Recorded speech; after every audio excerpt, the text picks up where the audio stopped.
Bu gecə adi gecələrdən değildi. Bu, saatların fərqli axdığı, nəfəsin tutulduğu, ürəklərin eyni ritmdə döyündüyü bir gecə idi. Stadionun ışıqları yananda sanki təkcə meydan yox, bir xalqın ümidi işıqlandı.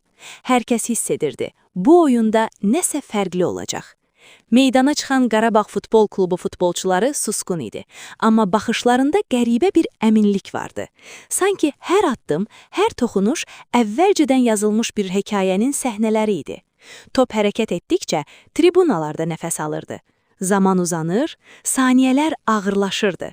Oyun irəlilədikcə gərginlik qalın bir duman kimi stadionu bürüdü. Sevinclə kədər bir-birinə qarışdı. Bəzən ümid sönür kimi oldu, bəzən yenidən alovlandı. Hər hücumda indi olacaq deyə ürəklər pıçıldadı. Hər müdafiədə döz deyə dualar edildi.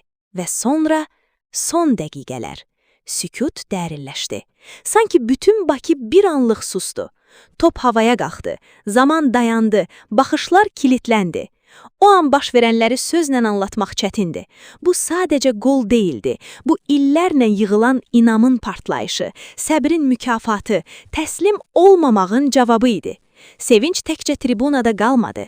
Evdə televizor qarşısında oturanlar ayağa qalxdı. Küçələrdə səs yüksəldi. Telefonlar eyni anda titrədi. Bu, bir klubun yox, bir millətin sevinci idi. Gözlərdə yaş, dodaqlarda təbəssüm, qəlblərdə isə tək bir söz vardı. Qürur. Bu gecə bir daha sübut olundu ki, bəzən futbol hesabdan böyük, statistikadan dərin, nəticədən mənalı olur. Bəzən meydanda görünməyən bir güc olur. İnam, birlik və ruh. Məhz o ruh bu gecə danışdı. Sən bu anı necə yaşadın? Sükutla, qışqırıqla, göz yaşları ilə. Səncə belə gecələr tarixdə təsadüfən yaranır, yoxsa illərin zəhməti ilə? Fikirlərini paylaş. Davamı üçün abunə ol. Bu hissi başqalarına da yaşat. Paylaş.